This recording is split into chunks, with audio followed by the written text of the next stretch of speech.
guys, welcome or welcome back to my channel. My name is Lily Danae if you're new here, and in today's video I'm going to be showing you guys how I got this beautiful blonde color, perfect for my dark skin babes. This is my first time ever bleaching and dyeing my hair blonde, so I'm also going to be giving you guys my 5 mistakes that I made and how you can avoid them at home. And of course, I'm also going to be giving you guys my first impressions and review of this Alipearl hair and letting you guys know how it held up after all of the processing and styling. So if you want to know how to get this blonde at home and the mistakes that you can avoid, continue watching.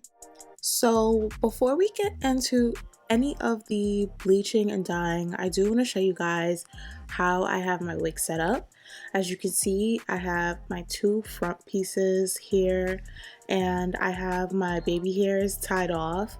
They eventually get some color because the hair does not stay this dark.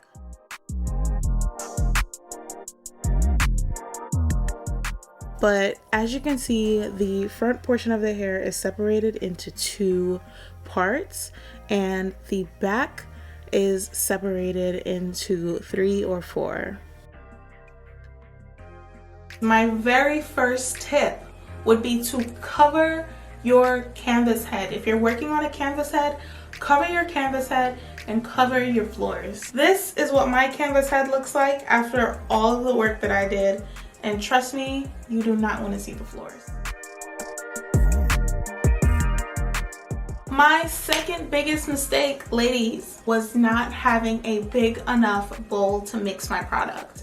I had to stop several times in the process to mix more lightener and developer, and in the meantime, the hair that I had already lightened was lightening and was processing. So make sure you buy a big enough bowl so that you have enough mixture to last you a longer period of time.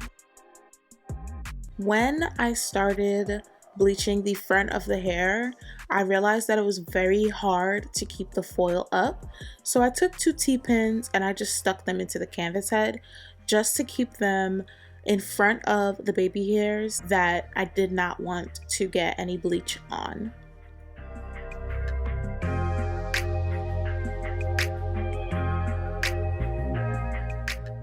When bleaching, you see that I take the brush in a vertical motion and I'm applying it to the top of the face framing pieces. We don't want those to transition very harshly, so take your brush and start going vertically at the top so that you're getting a nice transition and your bleach line isn't harsh.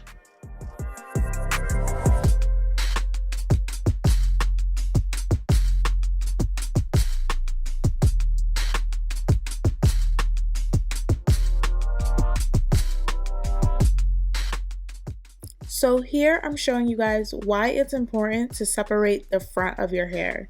You want to start placing the bleach a little bit lower so that you get a nice gradient in the front, and you're going to do the same thing with the second piece behind your ear. You're going to place the bleach even lower so that there's a nice gradient, and you'll see that now.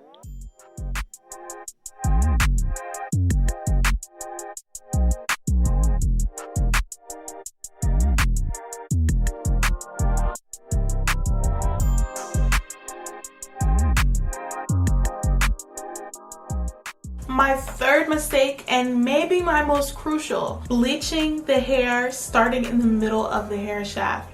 Do not do this if you're new to bleaching hair and you can't work as quickly as maybe someone who has done this a few times. The middle of your hair is going to start lightening and you won't get that ombre that you're looking for.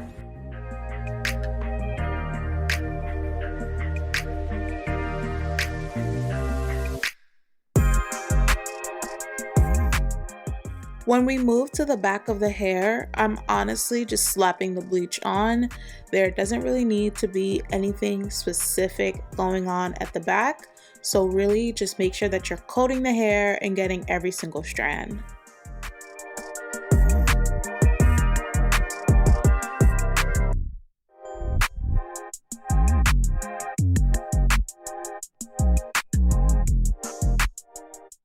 I did use a brush to distribute the product at the top of the hair.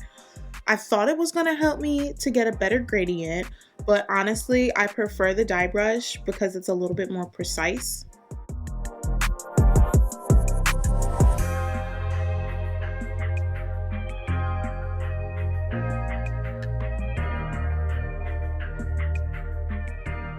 After the top of the hair began to process, maybe like 10 minutes, I then proceeded to rinse it all out, and I used the Shimmer Lights conditioner only. I didn't use any shampoo at this stage, just really warm water and the conditioner to help remove all of the bleach.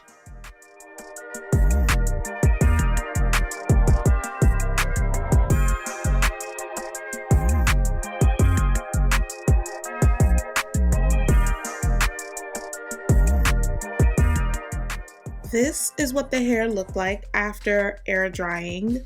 Very, very orange, and it was not light enough. So we are going to take our second lightener and use this to get out any of that brassiness and get the hair to a lighter color. Since I made the mistake of starting in the middle of the hair shaft, I'm going to correct that here by allowing the ends of the hair to process before I coat all of the lightened hair.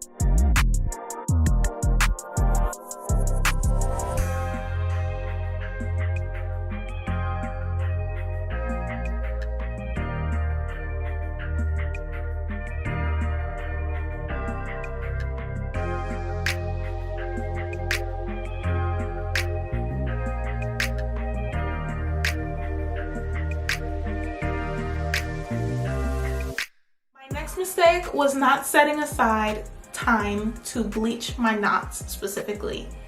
I know they look good right now, but that was with a whole lot of finessing afterward. I bleached my knots while I was bleaching the hair, meaning I didn't have enough time to let the bleach sit and process on the knots, so it didn't really do much for me.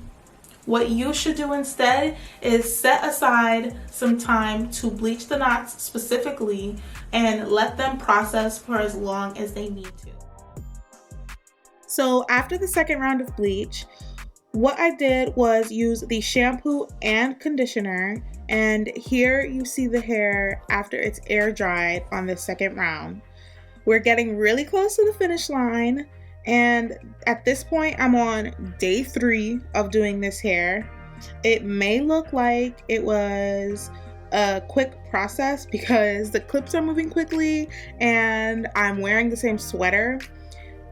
Honestly, this is not a fast process by any means, so I don't want you guys to get the wrong idea and think that I did all of this in like one day.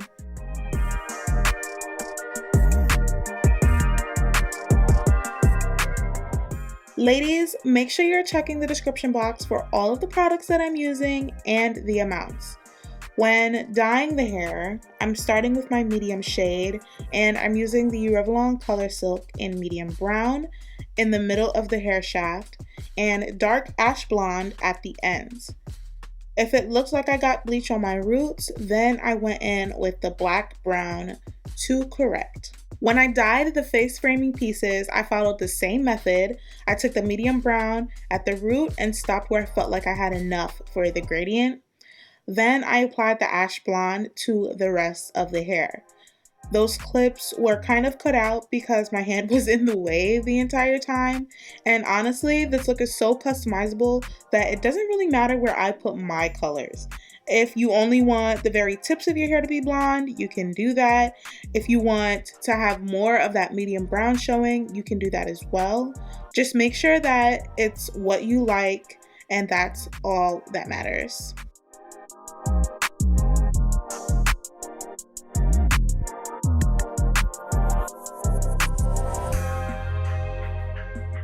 When dyeing the back of the hair, I do start with the ash blonde at the bottom, just so that I have an idea of where that color is going to start and stop. I didn't want to take the medium brown too far down, so I just started with the ash blonde and worked my way up in the back. Also, I want to note that I'm using my hands to get this color really into the hair. So because I'm doing that, I think it's very important that you have some paper towels, some water, maybe a wet towel, something to keep your hands clean in between colors so that you're not getting medium brown at the tips of your hair where it's supposed to be ash blonde.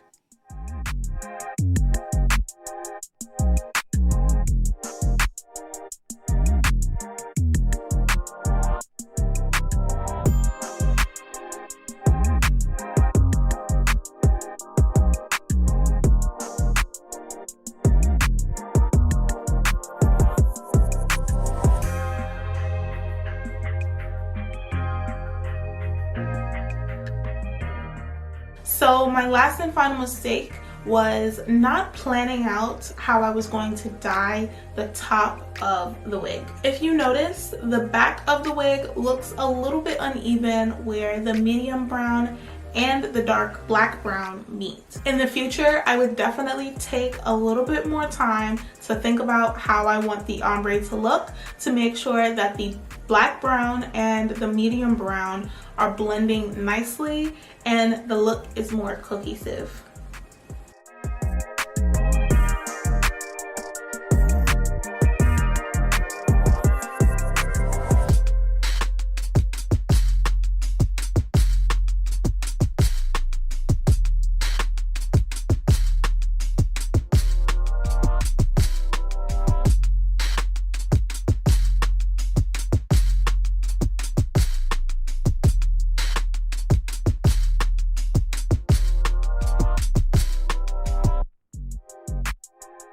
After I applied all of the dye, I let it sit for over 40 minutes. It was definitely close to an hour. Afterward, I rinsed the product out and I didn't use any shampoo or conditioner.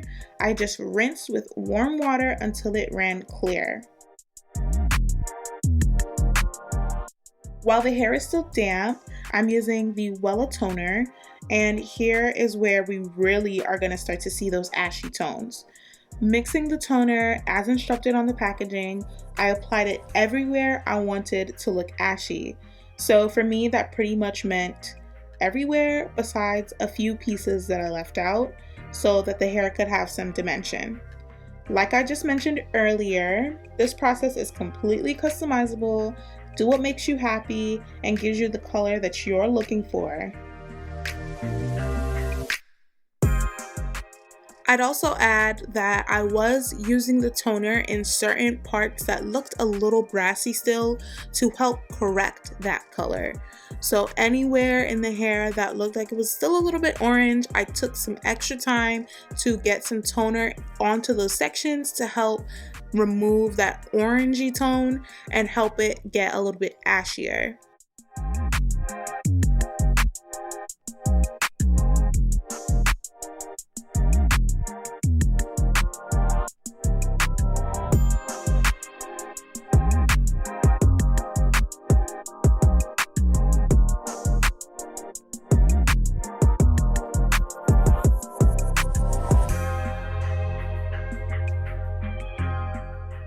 After doing all of that, I brushed it through just to kind of get an even layer of toner on the hair.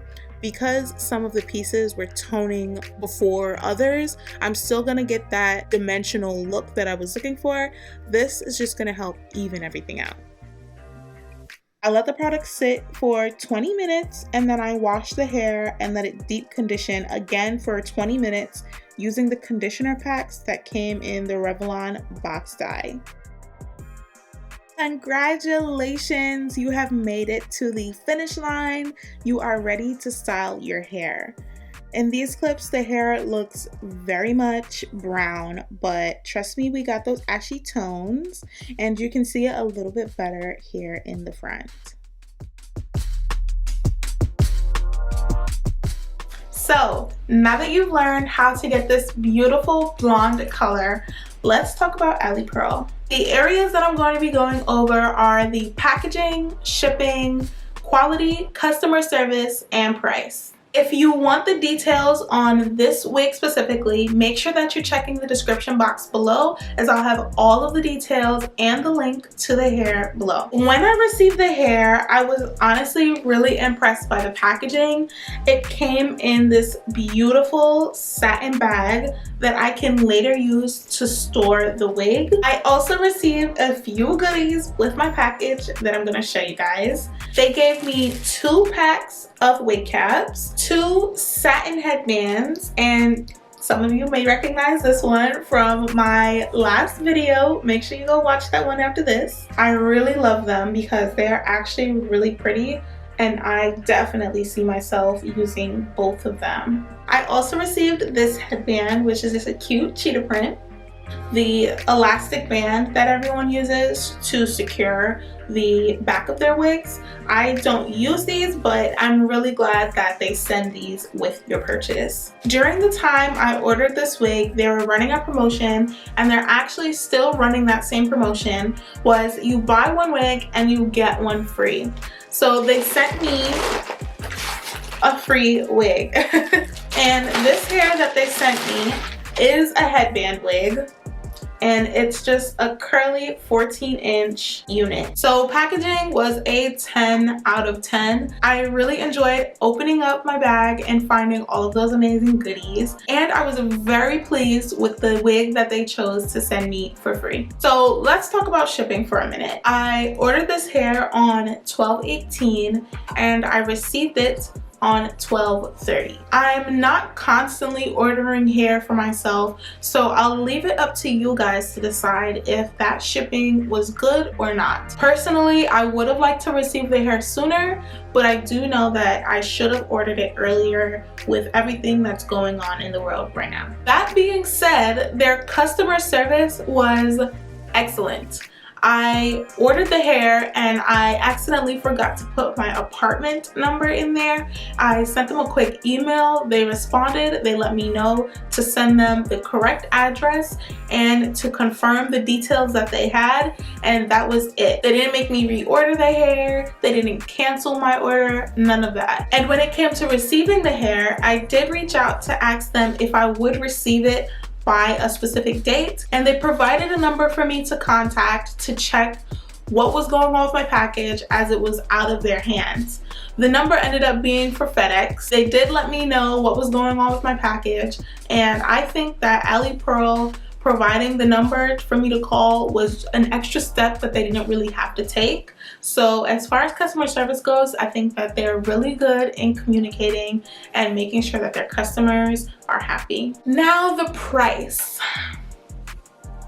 This unit was $417.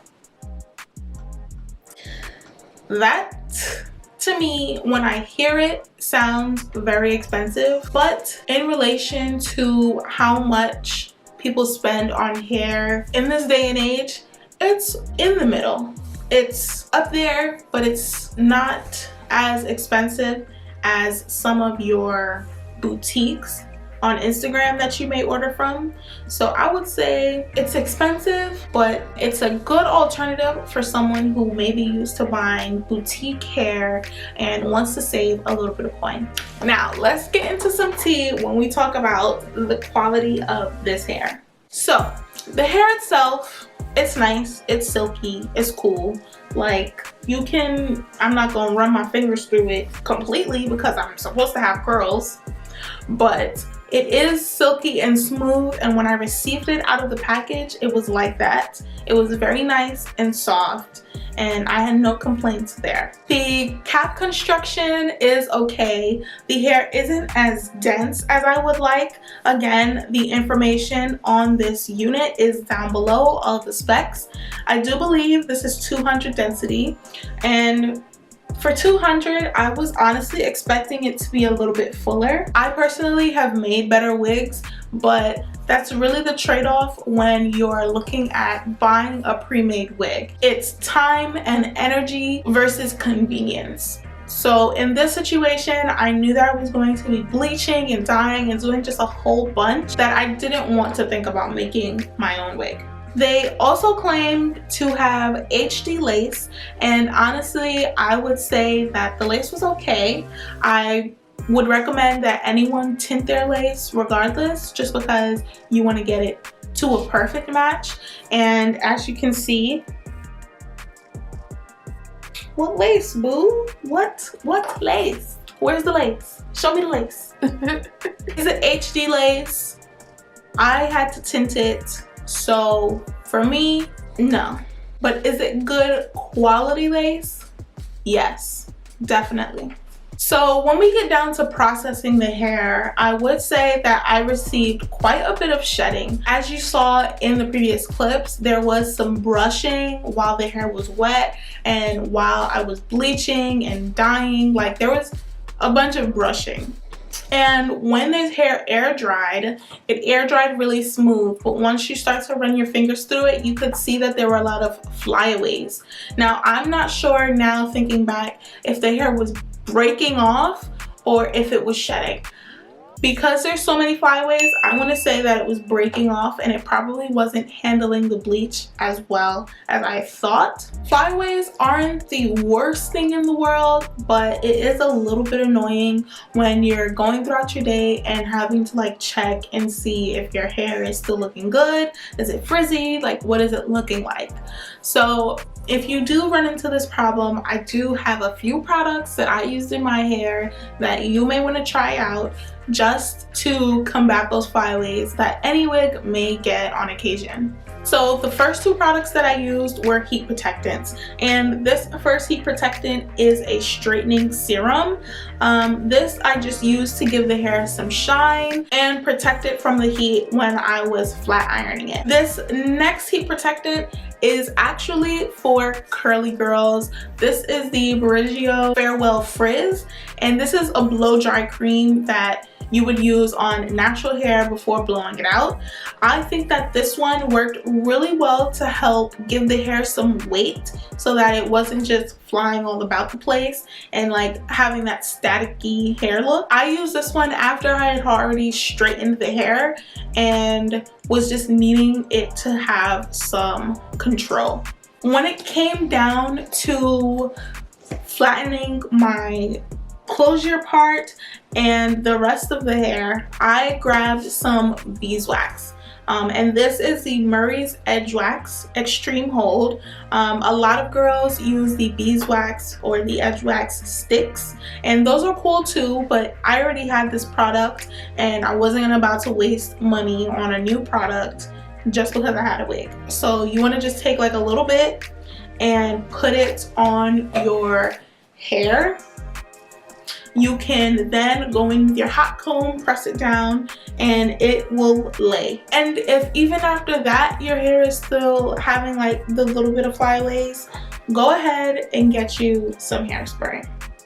This hairspray is the Tresemme Extra Firm Control, and I got this from the beauty supply store. I'm sure this is found in Target and all of that. It's really good and it's a super fine mist, and I used this at the top of my hair and to keep my curls, which is another thing I want to talk about. So before we talk about curls, really quickly, I want to say that the flyaways on the left side of my head here, I should have taken the hairspray and sprayed a comb and combed it down.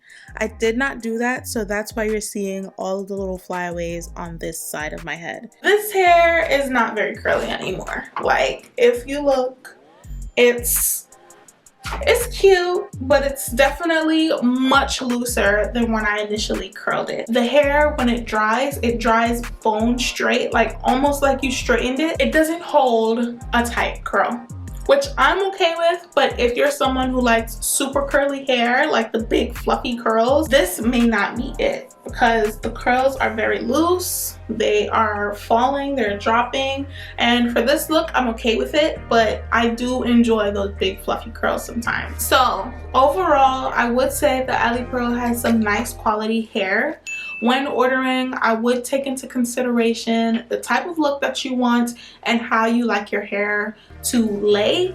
If you like bigger, voluminous hair, you like your hair to have body and curl, you may want to consider getting a tighter curl or maybe a different texture hair. If you are someone who may be keeping this hair in its original color, it may look a little better. So if I was leaving this hair in its natural color, the density would have been perfect as it would have replicated the look of my natural hair. I naturally don't have very thick hair. My hair is kind of fine, so when I straighten it out, it's very flowy and light, just like this hair. However, after processing and dyeing the hair, it left me wanting to add a bundle. I'm not gonna tell you how to spend your money. I'm just here to give you the facts and give you my insights. And after doing all of the processing that we did and styling and going over all of the things that we went over today, I hope that I could bring you closer to making your decision on trying out Alipearl hair or even this beautiful blonde. I hope that you guys enjoyed, and I will catch you in my next one. Peace.